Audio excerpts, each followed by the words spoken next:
Siyanimukela abafundi bebanga leshumi sikona le ngosi ye-accounting izokhumbula last time ukuthi besenza i-cash flow. So ngizoqala nje ngithi ukukukhumbuza ngoba uzofanele siqedele kahle bese ke sicalculate i-buyback ngoba imibuzo eminingi engiyitholile noma kade niletha was on the buyback okanye ibelapha kwi-buyback ukuthi ucalculate kanjani i-buyback ubona ngani lifika le kufuneke ibe ku note number 7 noma iye ku note number 8 okanye ize khona la kwi-cash flow. Okay, sitheke i-cash flow esikhathi esiphambileni inenhlaka ezintathu noma there are 3 fundamental elements ngesilungu nakho. We operate, we invest, we finance, which means that is cash flow. Jobona lapha into sasiyenzile, cash flow from operating activity, cash flow from investing activity, and cash flow from financing activity. Then sase siyaqala ke njengobona la note number 1, right? Note number 1, now note number 1 of the cash flow notes. Reconciliation between profit before tax and cash generated from operations. So I say profit before tax, right? Adjustment in respect of interest expense or interest paid, depreciation. Kwesinye isikhathi into engajwayelekile ngoba khona nane interest income. If you call interest income uzoyilesa onke lama figures imfunda wathatha kuphi khona we abstract income statement, so which means the income statement ecashuniwe ukuze ukwazi ukwenza le note leli bese uthola operating profit before it changes in working capital, right? So if you are add la we are minus makhona interest income uzothola ini operating profit before it changes in working capital bese kuba it changes in working capital lekade uthi before yona uzoba ne inventory nama debtors as well as ama creditors.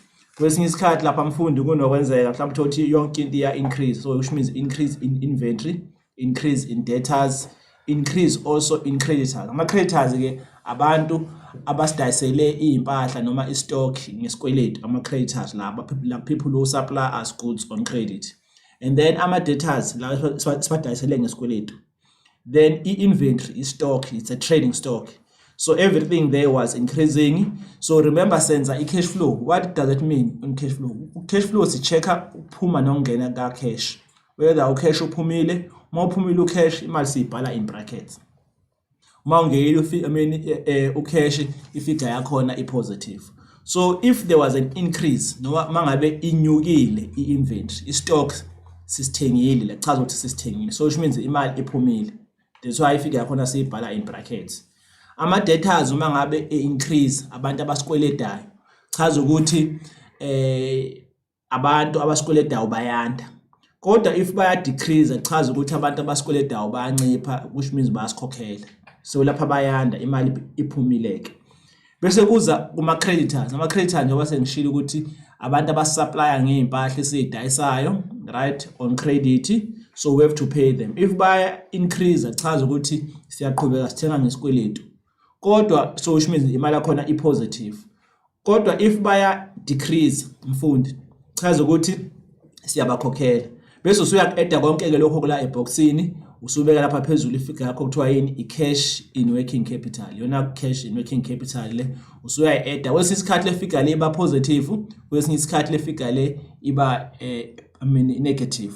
So we assume ukuthi ifigure yethu ke uma uthi cash i-operating profit before it changes in working capital minus this one, so this one is greater usuthola. So le figures uzosithatha ke siyise lapha mfundi ku cash flow. Nansi cash flow yethu, nansi le figure le cash generated from operations sesayibhala ifigure lapha mfundi, yabona sesayibhala lapha ifigure okay noma mhlambe ithi ngikwandise lokho kube khudlwanyana so uzobona kahle ngoba into esiyenza ibaluleke kakhulu. Okay, so which means le figure le mfundi le figure le ka note number 1 nansi lapha sesayibhala lapha ifigure of note number 1 sayibhala, and then bese ke sesiyabuya mfundi senza unote number 3 okay u2 ngizomenza ku cash flow ngeke ngimenze la senza note number 3 and note number 4 right note number 3 okay note number 3 and note number 4 note number 3 mfundi it's dividends paid just nje ukuthi ngikukhumbuze before siqhubeke right ama dividends yini ama dividends mfundi ama dividends njoba nje nasithenge ama shares asisho ukuthi I profit sithi ama dividends ngolimi lama companies yabo ufika uthenga ama shares through I prospectus kune prospectus njoba ni apply nje ni applyela ezikhungweni zemfundo ephakeme banikeza ama prospectus ukuze nibone ukuthi iziphi izinto abazi offerisha noma ekhona kulezo zikhungo lezi enisuke ni apply khona so kuyafana ke nokuthenga ama shares mfundi you are being invited through I prospectus yabo bese ke niyawathenga bese uyathenga ama shares but yonke imininingwane iphakathi la kule prospectus nansi iformula yo calculating dividends paid amount owing or due at the beginning of the year interim dividends plus final dividends kwesinye isikhathi kunokwenzeka ukuthi uyibale ngizokutshengisa khona manje ukuthi uyibala kanjani lapha ku note number 7 and 8 okanye interim noma final bese kuba amount owing at the end so we are saying here beginning plus during wakho is interim plus final less amount owing at the end uthola ifigure yakho ke lapha dividends paid okanye iformula utho ukuthi mhlawumbe ayinayo final dividends noma ayinayo end so which means usuphoqelekile ke lapho ukuthi ufuna usebenzise ile formula le shothi ama formula lapha awu2 okubala dividends or dividends paid imali le esikhokhela ama shareholders ethu remember ebhizinisini abantu abangama owners ama shareholders ibona abantu abangama owners kodwa manje abakwazi ukurana ibhizinisi ngoba mhlawumbe bane commitment okanye mhlawumbe abanasi skill bese beappointa abantu okuthiwa at the AGM kuyinkongolo okanye kuyiconference ebakhona once a year okuthiwa is an annual general meeting bese baappointa ke abantu abazorana izana icompany okuthiwa the directors baphathi okuyibona bazorana ke ngoba bane skill banayo yonke into okay bese okay nansi ke enye indlela yokuyibala uma ngafuna ukusebenzisa le phezulu kodwa ianswer izofana njengoba senishiya ukuthi kwesisikhathi question paper ayina information enough for you ukusebenzisa le ndlela yokuqala uphoqelekile ukuthi usebenzise lena yesibili uzothini lapha beginning of what of shareholders for dividends plus what interim dividends so uthola ifigure yakho ke la yiyo le figure le esizoyifaka lapha yana ku cash flow phezulu uyobona nje lapha ku cash flow dividends paid right nansi lapha ifigure sesayibhala ye dividends paid figure yakhona sesayibhala okay ithi siyibonise kahle nansi dividends paid sesayibhala le figure le ye dividends paid ngaso sonke isikhathi le figure le ke mfundi ingama brackets le yama dividends ngoba yini it's a paid ngoba sengishilo nje I cash flow into esichecka lapha check ukuthi imali iyaphuma noma iyangena if iyaphuma imali siyifaka in brackets if iyangena imali iba positive bese sekuba interest paid mfundi so this is note number 3 this is note number 4 mhlawumbe uzosibuza uphu 2 u2 lapha ezantsi ku cash and cash equivalent bese kuba interest kufuneka ube careful ke la ku interest paid mfundi kufuneka uyobheka lapha na ku balance sheet ukuthi ayikho interest eqhamukayo noma elapha in brackets in the balance sheet uma ngabe ikhona uthi beginning plus during less thatha from the income statement less at the end nayo futhi le figure le izoba in brackets always will be in brackets why it's an interest paid siyakhokha lapha bese kuba taxation okay taxation now mase siletha lapha ifigure yakhona izoba in brackets kodwa ngizokubonisa okanye ngizokukhumbuza ukuthi kufuneka siyibale kanjani okay akwesambe ke siyobheka ukuthi taxation siyibala kanjani okay taxation nansi mfundi taxation njengoba sazi ukuthi siyizwe so ukuze uhulumeni akwazi ukwenza idingo noma omasipala bakwazi ukwenza idingo njengoba behlukahlukene nomasipala khona umasipala omkhulu khona owefundazwe khona walapha ezantsi uma local government lapha esihlala khona Kufanele ba collect intela. So i-tax ke le i-collectwa yini usazi South African Revenue of Services. So amount owing at the beginning, right, plus amount owing during the year okanye lefika lesithatha from the income statement. I-income statement bafundi isitshela ukuthi yini into eyenzekile noma what happened during the year, income statement. And then amount owing at the end, right? Ngicela ukuthi ngiyichazeke lento ngoba iyona into ethola kwesikhathi abafundi baba confused kakhulu kwindaba ye taxation. Kwesinye isikhathi mfundi kunokwenzeka ukuthi i-tax kahle i-liability. Abo ngihlale bathi abafundi ukuthi ayikho into engizonda njenge tax ngoba i-tax uma ungayenzi imizamo yokuthi uthola imali usazi akakulandeli. Kodwa once waqala mhlawumbe lethe namhlanje uqashiwe usuyakoleta vele kwasazi ngumholo ozohola okanye ngangumholo ozohola la lokuthiwa is pay as you earn. Noma mhlawumbe uqala ibusiness lakho noma icompany yakho ufuna ukukhokhe u30% kwasazi. Mangabe mhlawumbe uthole u10,000 ama sales wakho imali oyenzile kufuneka ukuthi u3000 aye kwasazi u30% wena usale no7000. So uyabona ukuthi as soon as wenza imove yokuthola imali noma uthi uyazamela kufuneka usazi. Kodwa ke uzophinda ukuthole lokho mangabe sesenza iVT o compulsory VAT no voluntary VAT ukuthi imali ino kahle ofuneka ube nayo ukuze ube voluntary noma ube compulsory.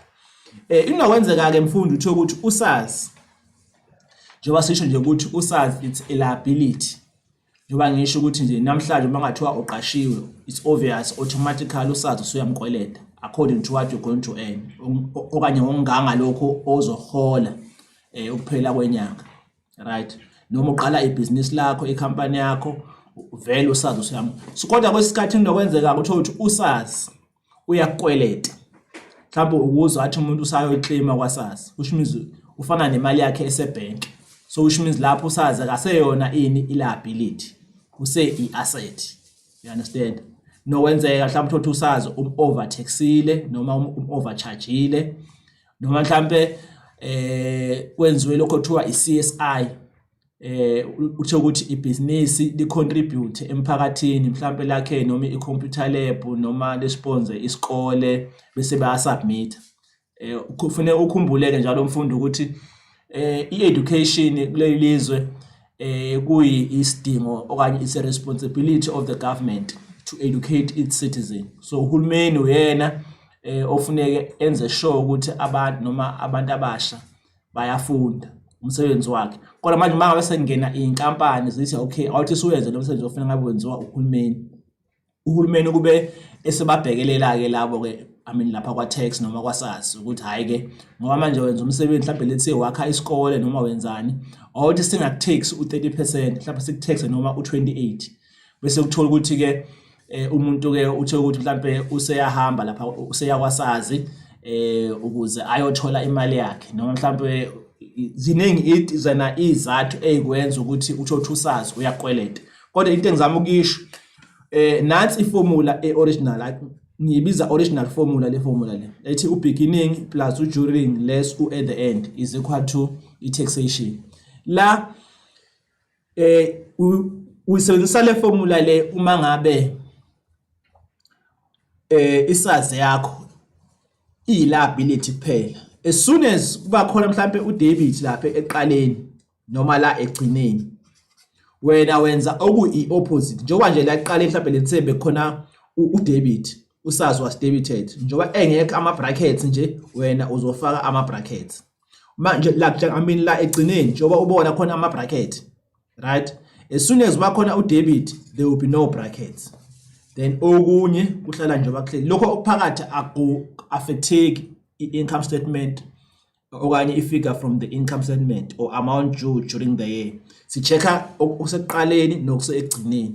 Ngiyaphinda futhi where there is udebit wakho ucontradicta le formula le okanye uphikisana nale formula le ethi beginning plus during less at the end. As soon as kuba khona lo debit lo Njengobona la eqaleni bekufuneka ngabe le figure le ibe positive, but as soon as sithi debit iyashintsha le figure iba in brackets. La egcineni makhona u debit, as soon as bakhona u debit la le figure le nje ubona kade kufanele siyibhale in brackets, which means awasekho ama brackets. Ilokho nje ufuneka ukwazi mfundi ecalculating i-taxation yakho. Not khona kuphela, kwesinye isikhathi usho ukuthi akubhalwanga ukuthi debit, right? Akubhalwanga ukuthi debit. Remember ukuthi ufuneka ubhale ukuthi credit. Ukuthi credit ufuneka usebenzise le ndlela le ela, ngoba vele usazi vele ucredit. Noma mhlawumbe ukuthi akubhalwanga lutho, usazi vele ufuneka abe usebenzise le ndlela engithi is an original. Kwesinye isikhathi utho ukuthi ababhalanga ukuthi debit, ababhalanga ukuthi credit, kodwa usazi kuyi-balance sheet yakho ulapha phezulu uhambisana nama asset, kufuneka ngabe ulapha ezantsi nama liabilities. For the fact ukuthi ulapha phezulu usazi wakho, so which means ungu debit, so which means uzophikisana naye ke depending ukuthi iseqaleni noma usegcineni, iyafana nokuthi uku debit. Lokho abafundi ofuneke bakwazi kakhulu.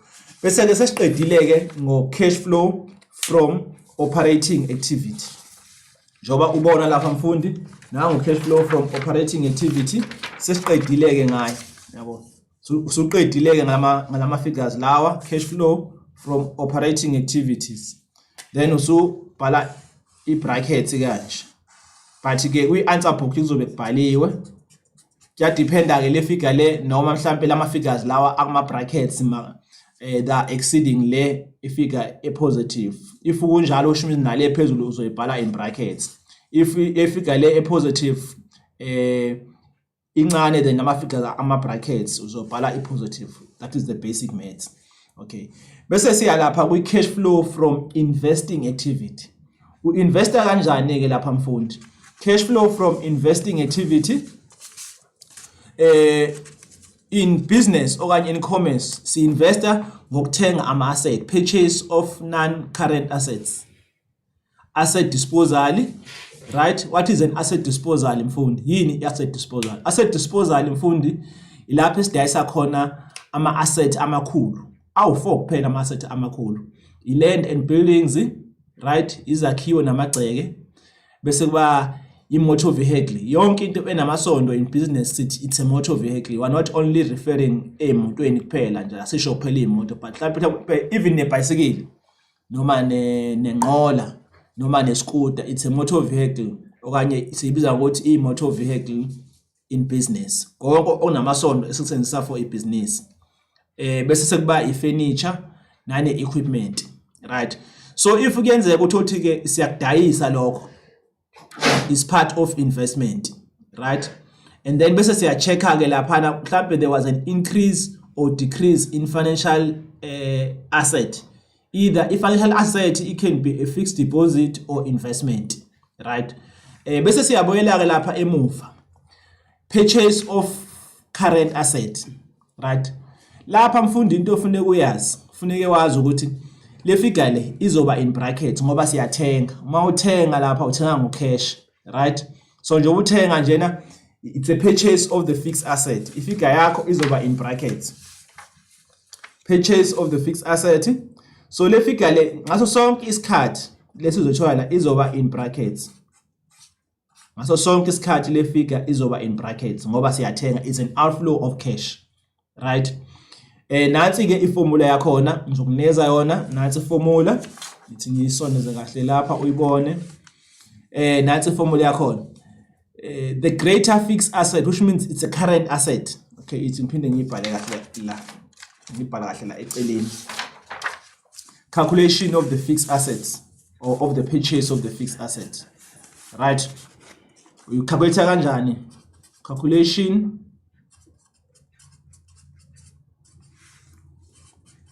of non-current assets.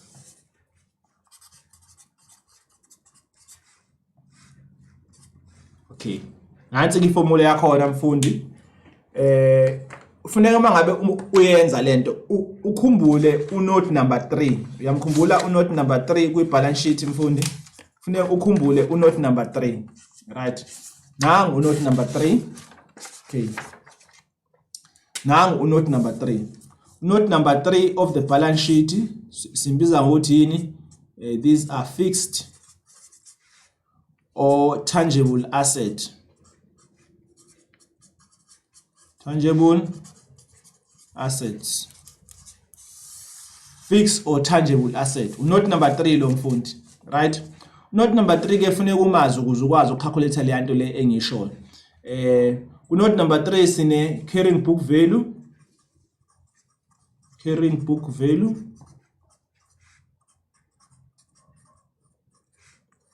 At the beginning of the year. At the beginning of the year. Right? Sibe ne cost price. Right? Sibe ne accumulated depreciation. Right? Kodwa ifocus yami ilapha kuma movements lento eyenzeka phakathi nonyaka lokuthiwa ama movements. Sibiza ngokuthi yini? It's ADD. Additional or addition. Additional cost, disposal, depreciation. Right. So let's figure la. Let's say maybe here is in a land and buildings. Let's say we have in a land and buildings la. Land and buildings mfundi. Let's say it's in a land and buildings. Right. Land and buildings. Right. Disposal. Right. Or maybe let's say let's say it's vehicle. Uzobona kahle. Let's say sine vehicle. Okay, naka ama figures. Nathi into ngizama ukuyisho. Ama figures lawa amabili, i-disposal kanye ne-depreciation. Right, kufanele abe kuma brackets if wenza note number 3. Remember i-addition siya add la. So which means it's a purchased. So which means la mfundi i-purchased le. Purchase is the same le esifuna lapha ku cash flow, i-purchased le. Uma ngabe usuwenza i-calculation ke lapha ku cash flow, usuwenza i-opposite yala mfundi.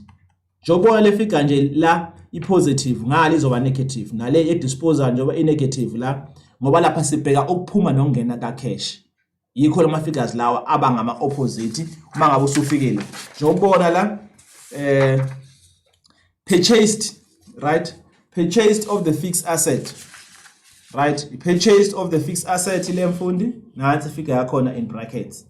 Right, purchase of the fixed asset. Right, the figure must be in bracket. Right, but here ku note number 3 uzobona it was positive. And then asset disposal siyadayisa i-asset which means sithola imali in return. Futhi into esitholayo sola imali, so le figure le izoba positive. Bese kuba khona increase or decrease in a financial asset. Mhlawumbe awesithi sine increase in a financial asset. Financial asset are asset that you cannot see and touch. It can be investment as well as a fixed deposit. Investment njengoba nje ufunda esikoleni we are investor mfundi. That is an investment, right? Or a fixed deposit. Fixed deposit occurs whereby you take the actual money to the bank, right? Let's say here sine increase in a financial asset. So which means le figure le njengoba increase, which means sithatha imali siya invest. So if figure yakhona must be in brackets. Bese kusubhala ama border. So uthola ini i-total yama investment. Most of the time le figure le isuke ikuma brackets ngoba le figure ye purchase of the non-current asset isuke inkulu than lama figure lawo. Then bese ba iphila yokugcina ke. Iphila yokugcina, remember sithe amaphila amathathu noma sithe inhlaka zintathu la. Remember we call it FIO, shona phezulu anti-clockwise. FIO, we operate, we invest, we finance. Bese kuba ile cash flow from financing activity. Lo one buyback imbuzo eminingi kade iqhamuka khona. Right, ezama ukuthi sicacise. Kune proceeds of issue of shares. Right, le figure le. Le figure le ngaso sonke isikhathi. Okay. Le figure le mfundi ngaso sonke isikhathi i positive le figure. So sonke isikhathi le figure i-positive ngoba si-issueisha ama-shares, which means sikhipha ama-shares ebhizinisini noma ekhampanini ukuthi abantu bathenga abantu noma ama-shareholders sithola imali. So ngaso sonke isikhathi ungalenzi iphutha le figure le is always bese kuba i-buyback. I-buyback ngaso sonke isikhathi ikuma-brackets izoyibala ke khona manje. Bese ke bakhona ke ini mhlambe i-non-current liability awu-3 kuphela ama-non-current liability, i-loan, i-mortgage bond, uma usufika e-university uzofika wenza nane-debenture, right? Kodwa ngeke ngayibona one of the matriculants, I think for once in the Free State, one of the question paper, i-debenture. So we have a loan, mortgage bond as well as i-debenture. So mhlambe let's say i-loan yethu i-increasile, so which means leyo mali leyo i-positive, which means like we are borrowing. There's if loan here increase, so which means it's a borrowing of non-current asset or noma of the loan. If loan here decrease, chaza ukuthi it's a repayment, which means siyakhokha, yabona. So ngifuna ukuthi ke bese le mali le usuyayihlanganisa ke mfundi yonke le mali le, right? Bese kudependa kuma results akhona, mhlawumbe let's say le figure le i-positive, bese usuya add ke manje, usuya add ke lama figures lawa njoba ngibonile ngisho u-O lo, i-total yaka O yaka I lo for investment, bese ba yaka F. If we add lokho is equal to the net change, nansi net change. If you add kulula ukubona ukuthi i-cash flow yakhe injani, la uzobe unikeziwe ifigure mhlambe eyodwa, so usuzokwazi ukuthi uthole ini i-cash flow, I mean i-cash and cash equivalent at the end of the year and cash and cash equivalent at the beginning of the year. Uyakwazi ukubona i-cash flow yakho ukuthi ke iyabalansa yini. Kodwa ke namhlanje njoba ngishilo nje ngifuna ukuthi ngikubonise indaba ye-buyback. Nathi indaba ye-buyback la ngizofike ngibale proceeds of issue of shares ukuthi le figure le uyithatha phi proceeds of issue of shares kanye neye-buyback ukuthi uyithatha phi. Okay, lokho kufuneka ukuthi ngawuthi ke nesikwenzi ukuze ucaciseleke. Okay, ithi ke siyobala ke i-buyback ke bese ke sesiyalokhuza. Let's go into senze unote number 7 no note number 8 nane cash flow leya part leya ya cash flow from investing activity ene buyback. I-buyback ke mfundi izoba khona yini, ibe khona i-buyback ephepheni lakho. Sorry ngoba I mean uzoba khona note number 7 note number 8 and the cash flow. Izathu khona i-buyback lokhu kuthengwa kwama shares. Mawuthanda uthi buyback noma uthi buyback of shares noma uthi repurchase of shares. So note number 7. Note number 7, it's what? Ordinary share capital. Ordinary share capital. Right? Bese bakhona bani? Note number 8. Note number 8, retained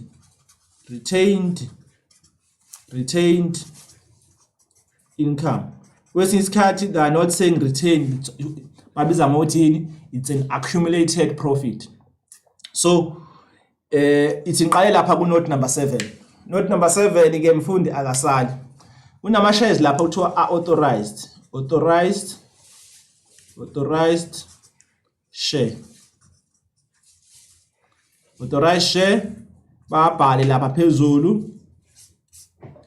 Thina ifocus yethu is on the issued most of the time. Kwesinye isikhathi kunokwenzeka mhlawumbe bathi u50% of the authorized share was issued at the beginning.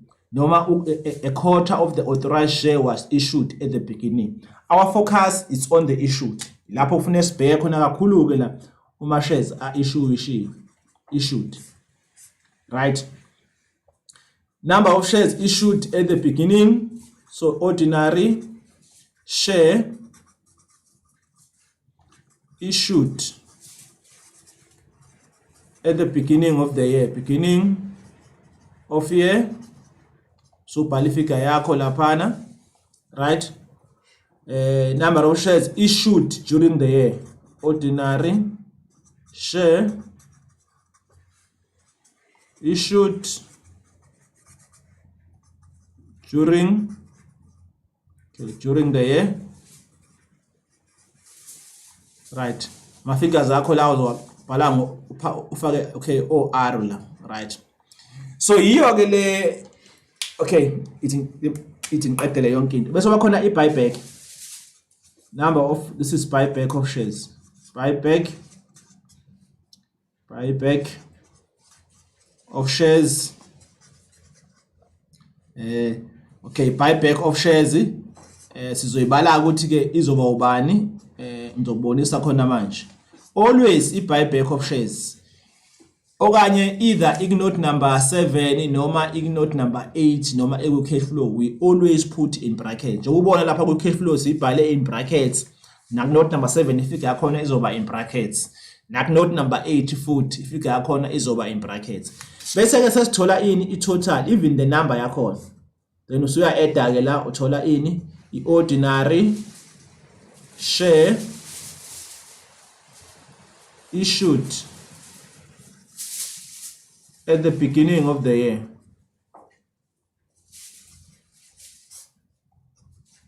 So uyabhala ke figure yakho lapho mfundi. Right? Into okufanele uyazi mfundi ile ye buyback njoba sengishilo nje. That is the format ye buyback of note number 7. Authorized share, issued share at the beginning, during the year, you buyback and then at the end of the year. Ngifuna ukuza kule party le yala lamash la kuzana yethu cash flow yethu nansi figure lesithe laphana proceeds of issue of shares angisho yibona mfundi lesithe it's a proceeds of issue of shares ukuthi iphuma phi kahle le figure le okuthiwa i proceeds of issue of shares le proceeds of issue of shares elapha ezanti cash flow from financing activity right sithatha la note number 7 ilama shares lawa are issued during the year. The shares that are issued during the year, siyayithatha le figure lesise kwi cash flow to yini proceeds of issue of shares. Proceeds of issue of shares. Okay, proceeds of issue of shares. Yona figure sesa lapho ke leyo.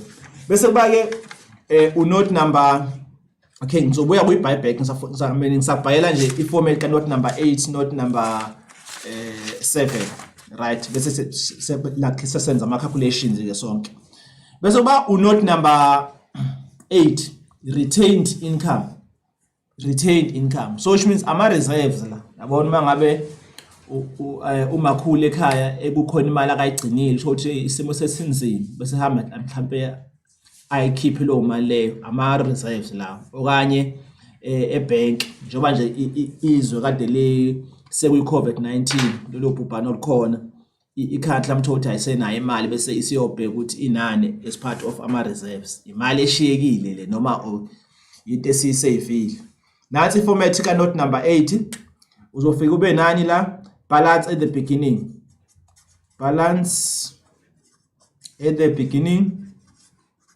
of year ubhala ifigure yakho mfundi right bese uba nani ne net profit after i-tax okay ngizoyichaza futhi le ngoba kwesikhathi thothi bakuneze i-taxation noma i-before tax thothi awusazi manje ufune uyibale kanjani right bese uba i-buyback remember le figure le iphuma from the income statement okanye sizoyinikezwa ku information if income statement ibingafunakalanga bese kuba yini i-buyback of shares buyback if uyaphinda futhi la uyibhala in brackets right inamba yakhona ayishintshe mhlawumbe makade beku 150 from note number 7 note number 8 and the cash flow. After this usunama dividends okay dividends so uyabhala la phezulu dividends suno interim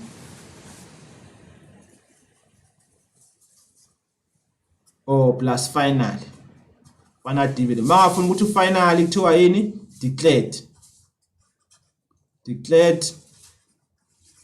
or recommended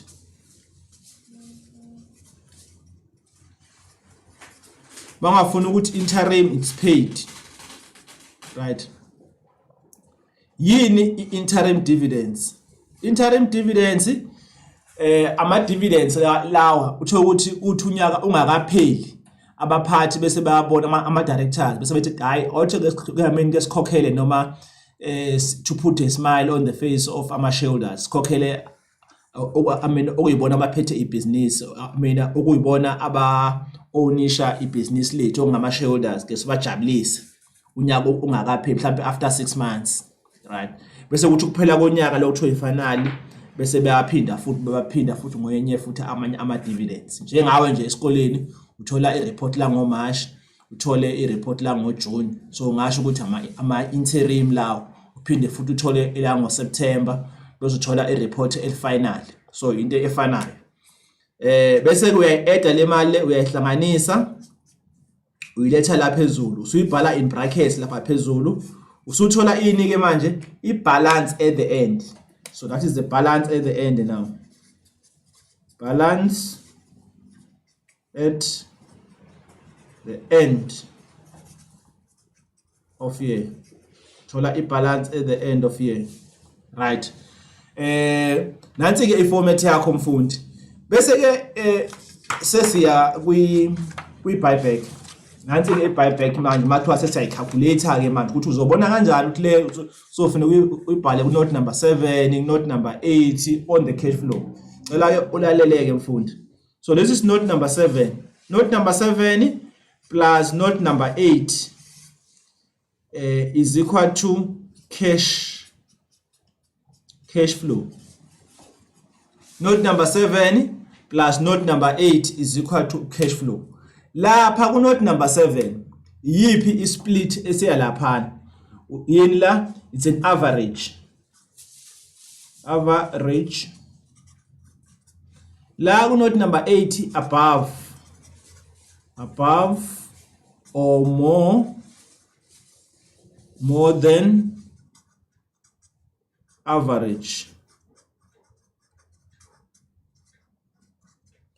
And then ubona ngani ukuthi le ikwi cash flow le split list uma kuthiwa issued, so ufune wazi ukuthi okay silapha ku cash flow, right?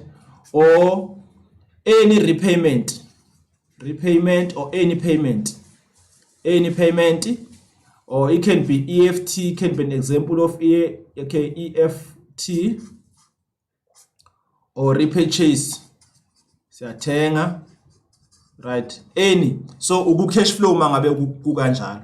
So uzoyibala kanjani ke i-average mangabe ufuna uthola ifigure ozoyisa lapha ku note number 7. Ngoba sengishilo i-average kuzodepend indlela eqondile yokubala i-average. Uzowenza ama question next week so athi uzoyibona kahle into engishona. Kwesinye isikhathi uma ungenayo i-ordinary share capital at the beginning like le figure le ela ordinary share issued at the beginning uzoyibala lapha ezantsi uthatha ifigure i-ordinary share issued at the end uyidivide ngenumber yakho uthole i-average, right? That's your average, that one. Kwesinye isikhathi utho ukuthi awunayo le unawo lapha phezulu unayo futhi le phakathi nendawo abashongo lutho lapha kuma shares ukuthi no, these shares were qualifying for the final dividend during the buyback. Uzothatha ini the first two, so add ngala your ordinary share issued at the beginning, ordinary issued during the year, udivide nge beginning yakho nange during yakho uthole an average, right? That's how you calculate an average. Kwesinye isikhathi utho ukuthi bathi no, during the buyback these shares were already qualifying for the final dividends. Yonke into lapha isiyahlehla ke mfundi usuzoyibala la eqaleni ini izona yakho usuzoyibala eqaleni i-average yakho uthi i-beginning divide by number at the beginning only uthole ini your average, and then bese ukuthi i-final dividend, okay, like your finally uma ngabe sesifike ku note number 8 then uzokubonisa ukuthi uyibala kanjani. Mhlambe let's say we were told ukuthi in the information shares were issued at 6 rand ngiyalinganisa bese siyayibala la calculator i-buyback yethu sithola ukuthi i-average is 4 rand. So it's obvious. So I mean, it's told you the average is 4 rand. So which means above the average was 2 rand. 2 rand. Because the system it's A plus B equal to C. If ungasebenzisa le ndlela le iyona ndlela okwazi ukubala ngayo mfundi ukuthi uthole i-average. Uzoyibona uma sisenza ama-question because next week sokwenza equation yala kwi-buyback as well as for note number 7, note number 8 kanye ne-cash flow. Right. Bese kuba ile okay bese ke usuyethola ke mfundi yakho imali yakho ozoyiletha la. Mhlambe uma ngalinganisa mhlambe uthi ukuthi la njoba sishilo la sathi u6 rand, right? Futhi usuzofika ke la uzofika la mhlambe let's say i-number of shares njoba nje i-buyback of shares uzothi la mhlambe let's say 150 number of shares times by 6 rand for the cash flow, right? Times by 6 rand. And then for note number 7 uzofika futhi la mhlambe let's say la sino 150 for the buyback uzothi njoba seshilo lapho ukuthi i-number of shares is 150, so uzothi 150 here 150 laphana number of shares i-average is tell ubani u4 rand, so at 4 rand times ngo4 rand uthola ifigure yakho la ku note number 8 sishilo sathi above the average is 2 rand, so uzothini la uzothi 150 nakhona number of shares 150 at 2 rand, then uthola ifigure yakho futhi. That's how you calculate i-buyback of shares, right? Kwesinye isikhathi ke mfundi kunokwenzeka ukuthi ukuthi kwi-interim dividends and the final dividends abakunikezanga ifigure, wena ufuneke uyicalculate le figure. Into abakunikeza yona mhlawumbe bathe for the interim dividends is 15 cent yalinganisa interim 15 cent, and then bese bethi final dividends maybe 35 cent, right? 35 cent. Uzokwenza kanjani ke mangabe usunezwe kanje? And ayikho into abayishilo ukuthi during the buyback time the shares were already qualifying for the final dividends. Usuzofika uthathe le figure nansi final yakho. Usuya lapha ku note number 7 uthatha i-number of shares issued at the end. Lapha at the end yakho usuyithamza ngo-35 cent. Ama-cent ke ufune wa-treat as if ama-percentage ukuze uthole ifigure yakho right. Yabo. So i-calculator uthatha nansi ifigure yakho lapha ku note number 7 inamba yakho nesegcineni uthamze with that split, in this case u-35 cent. I-interim nayo uma ngashiwo ukuthi ama shares were already qualifying as a final dividends, you take the first two, so which means the beginning yakho plus i-during uzoyihlanganisa uyithamze ngo-15, right? 15 cent ama cent wa treat as a percentage uthole ifigure yakho. Kodwa i-problem iqala mhlawumbe makuthiwa during the time of buyback the shares were already qualifying as a final dividends, so which means lapha yonke into izo reverse. Instead of taking 2 laphana we're going to take 1 only in beginning, right? Bese kuthi i-final dividends uzofika uthathe i-end uthi plus i-buyback yakho ukuhlanganisa uthi the end plus this one bese ubucalculate la on the with 35 cent bese uyayithola ke mfundi. So ilokho nje ufune uqaphele kakhulu. Bese kuba ile ndaba ye taxation. Angisho laphana unote number 1 wakho we cash flow uyasho uthi profit before tax, yabona? Profit before tax adjustment in respect of depreciation, interest expense, interest income. Okay, sike saleza leli note leli ngifuna ukuthi ngiphinde ngikubonise lona bese ke siyalokhuza ukuthi uyibala kanjani ke manje taxation uma ufuna i-after kodwa unezwe i-before okanye uma ufuna i-taxation wena utho uthi unezwe like there's no tax rate. Jobola la, this is note number 1.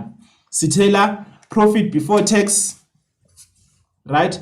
Adjustment in respect of interest expense, depreciation, interest income.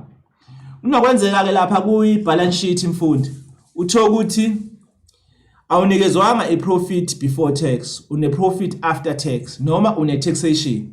Wenza kanjani ukuze uthole le figure le? Right, kulula-ke lokho kwenza, nansi into ofuna ukwenza.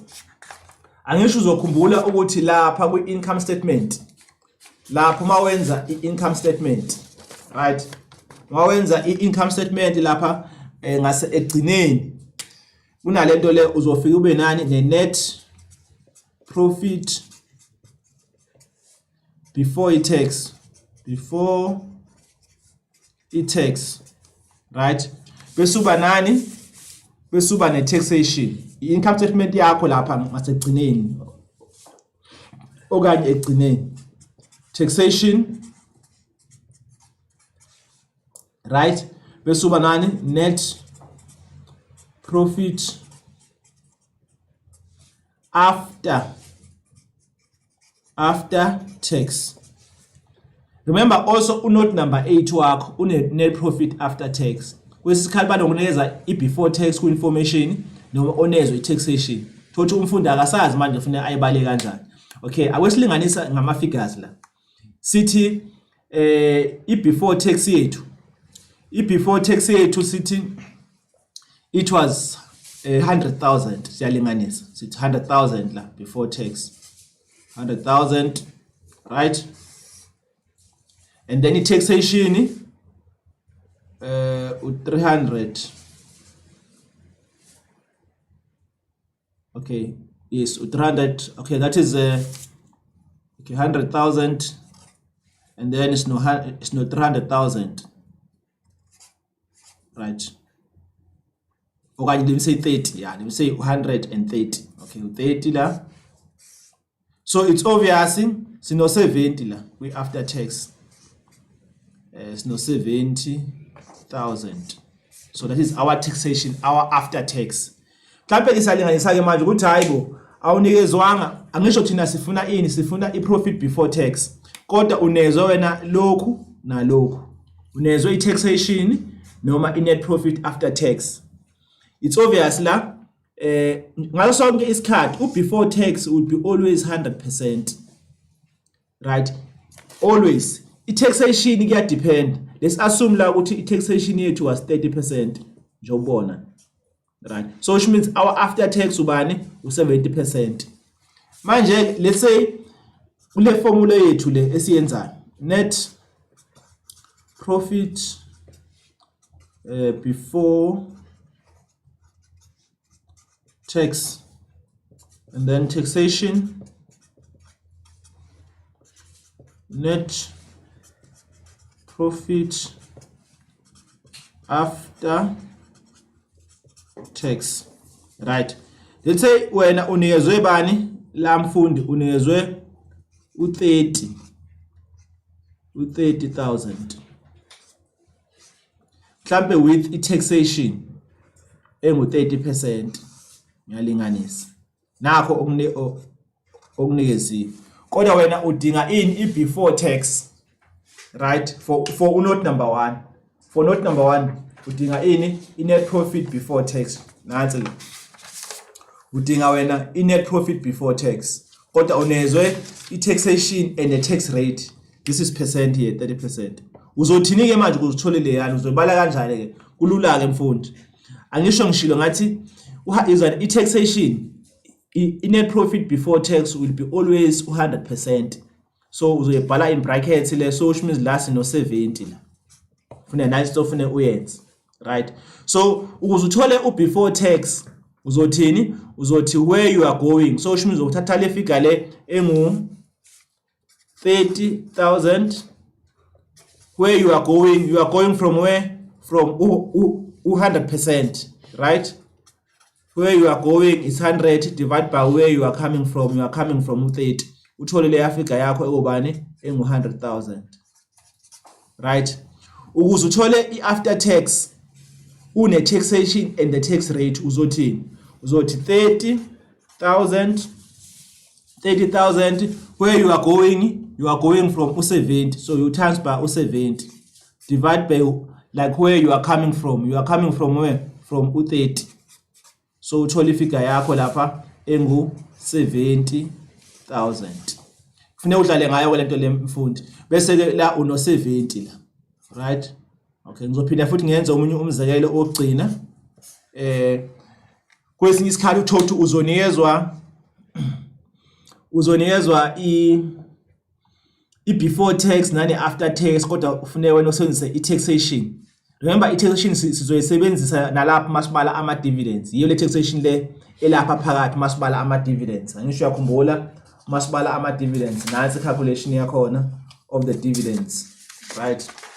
That's a taxation. Udinga i calculation ye taxation wena kodwa for the dividends ukuthi uyibala kanjani ke yona.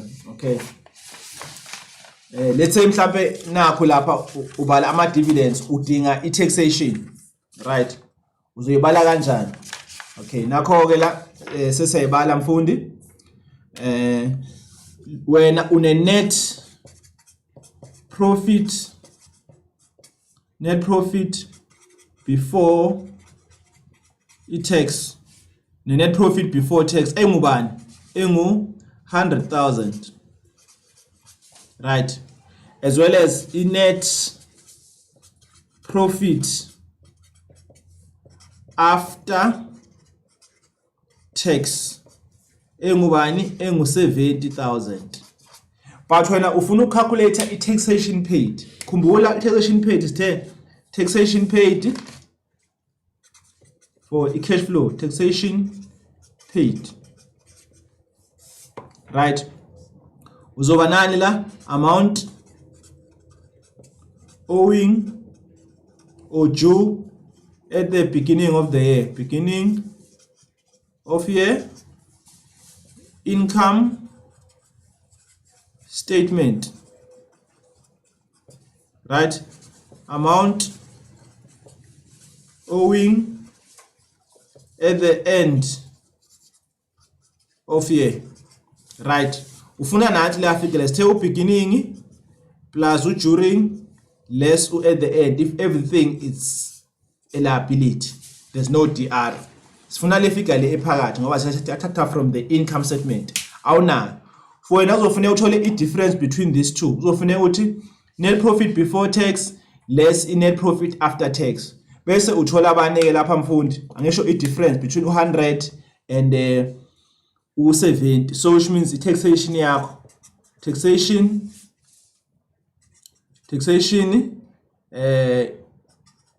u-30,000. So sekufuneka manje mhlawumbe kwesikhathi uthothi ufuneka uze ubale ngisho i tax rate. Uzoyibala kanjani ke i tax rate la? Uma ngabe une before tax nane after tax.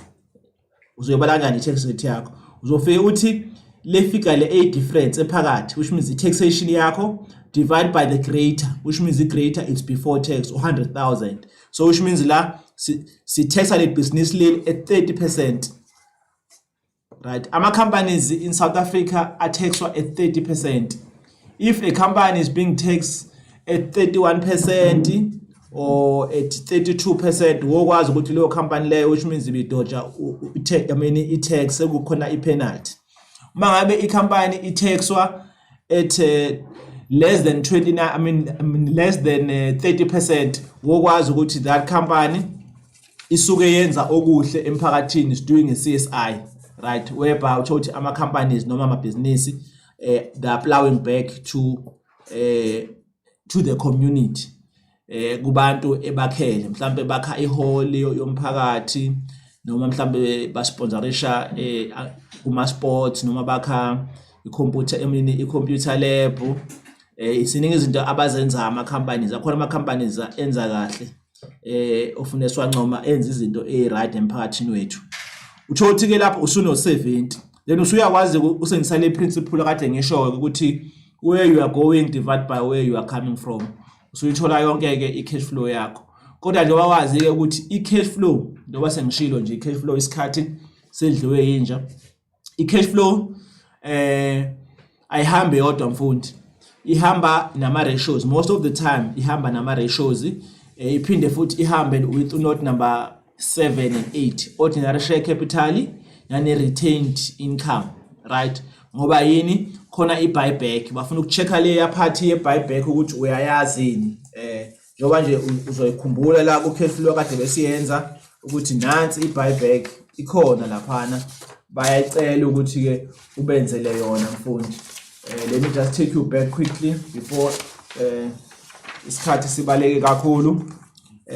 Njengobona lapha ezansi, right, on our cash flow, proceeds of issue of shares, right, le mali le ngishilo ukuthi uyithatha lapha the number of shares issued during the year in ku note number 7 bese uba i-buyback if to are issued or purchased that split iska cash flow bese wena ucalculator ini i-average or above the average. Ngoba sengishilo ukuthi uma ngashongo lutho lapha ukuthi during the buyback shares were already qualifying for the final dividends kodwa uyinikezwe ifigure yaseqaleni ordinary share capital at the beginning, kuzofuneka ukuthi beginning wakho ama figures plus during uphinde udivide with the number of shares at the beginning as well as at the end. Uma uthatha awunikezwanga i-ordinary share capital at the beginning unikezwe lapha ezansi, you take i-capital yakho at the end ifigure yakho divide by a number of shares at the end uthole i-average. Umehluko ke uba khona uma ngabe mhlawumbe uthe ukuthi during the buyback ama shares were already qualifying as a final dividends kodwa wanikezwe ama figure beginning wakho nano during, uzothatha kuphela beginning, the figure at the beginning udivide with the number at the beginning, you get your average, right? We always use an average for note number 7. And then note number 8 sebenzisa above the average, more than the average. And then for cash flow, we are using the issued or any kind of payment. It can be, I think it was 2017 November question paper, they were using EFT. So kwesisikhathi unonikezwe figure noma unikezwe i-price, the unit price of the shares bese uyacalculate ngenamba yakho yama shares ke osuke uyinikeziwe ngaleso sikhathi mfundi, right? Uyowazi ukuthi mawenze kanjalo utho ukuthi ke yonke imbuzo ozobe uyibuziwe ukwazi ukuthi uyitholele amanqako, ukwazi ukuthi uphumelele uqhubeke uye phambili ngoba siyafuna ukuthi niqhubeke niye phambili. Kufanele nifunde ngoba ningafundi izwe lethu leyahamba. Kubaleka kakhulu ukuthi ke ukuthi uzazi lezi zinto lezi zokucalculator. Njengalapha njena ngiphinde futhi lapha on the purchase of the non-current asset, calculation ebaleka kakhulu leyana, kakhulu. Kwesinye isikhathi mhlawumbe utho ukuthi lapha abanginikezanga mfundi calculation of the purchase of an asset, calculation of purchased of current assets,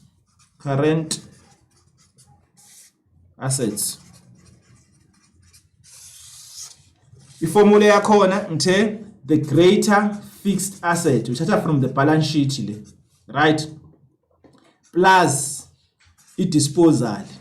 You'll be told on the adjustment that there was a disposal, there's an asset that we sold. Ngishilo ngathi disposal yenze uma ngabe sidayise one of the fixed asset plus depreciation.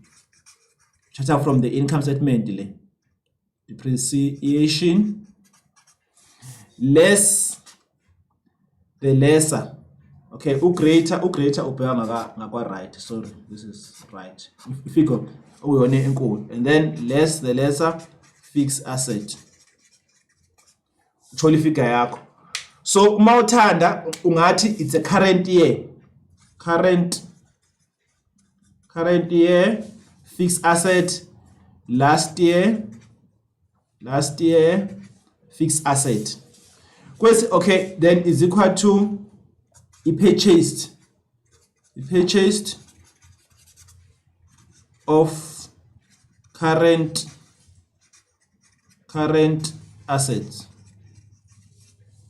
Kwesinye isikhathi uthola ukuthi mfundi unginike i-purchase uyinikeziwe, right, into ongenayo i-disposal noma i-depreciation. Uzokwenza njani ke manje? Usebenzisa iformula efanayo. Uzofika ukuthi the greater fixed assets, right, plus awunayo le ngisho i-disposal uthi plus depreciation. Remember i-depreciation yini ngesizulu? Uguga lokhuyana, okanye you call it wear and tear. Okay, is whereby the fixed asset is losing its value. I-depreciation le. Depreciation, right?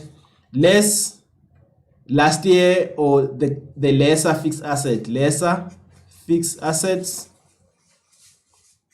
or last year, right? Always ngoba sithengile, last year will be always last year fixed asset. So this one is a current or this year, right? And then sinayo angisho into esingenayo this time around i-disposal. So angisho uyakhumbula on note number 3 nangu sithe senza i-opposite. So lefika njengoba nje i-positive la, right? So which means sizoyi minus lapha. So total less purchase of the fixed asset. Purchased of fixed assets, right? So usiyathola ini i-disposal yakho. Disposal. The figure here that was missing. Same thing noma lakho makuthiwa ufuna ucalculate i-depreciation, konke sikunikeziwe kodwa una i-depreciation. It's obvious bazobe bekunikezile i-purchase of the fixed asset, right? And then uzoyibala nayo with the same thing. Mhlawumbe let's say ifigure esingenayo la ini it's depreciation, right? That's not i-depreciation. So it's obvious isinayo ini i-disposal. Then uzoyibala kanjani ke? Sesigoqa uzothi this year fixed asset. So this year fixed asset, right, plus disposal, because night disposal this time around it's gonna depreciation, plus the one that we don't have. So you write the box there. Less last year fixed asset minus purchased of a fixed asset. Most definitely nakanjani uzothola ini i-depreciation yakho ke mfundi. Nakanjani i-depreciation yakho uzoyithola ngokudlala ngale formula lena, usebenzisa ini ubuchule bakho baka note number 3 ukuthi wenza i-opposite lento elapha kuma movements on note number 3. Ngoba lapha senzeka ini, senza i-cash flow, siyabheka ukuthi ucash uphumile ungenile kwenzakalani. Ilokho esibhekayo nje na besilo. Siyabonga kakhulu ukuthi ngaso sonke isikhathi niyabuza imibuzo, futhi nathi sizozama ngayo yonke indlela ukuthi nicaciseleke kule mibuzo le enibuzayo.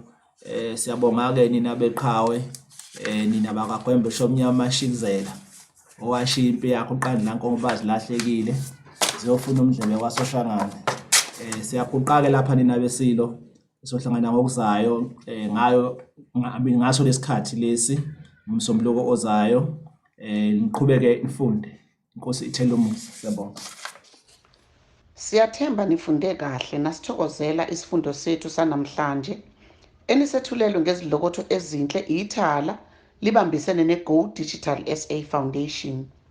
Thamelani ke futhi esilandelayo ngesikhathi esifanayo. Ningakhohlwa ukumema nabanye abafundi bebanga le-12 ukuze nabo basizakale kulolu hlelo. Uma ninemibuzo noma nifisa ukuxhumana nathi, ningasithinta ngokufaka imibuzo yenu kwinombolo yethu ye-WhatsApp ethi 068 151 1072. Mfundi, ungakhohlwa ukubhala isifundo obuza ngaso ngaphambi kokubhala umbuzo wakho. Angiyiphinde inamba yethu 068 151 1072. Siyabonga.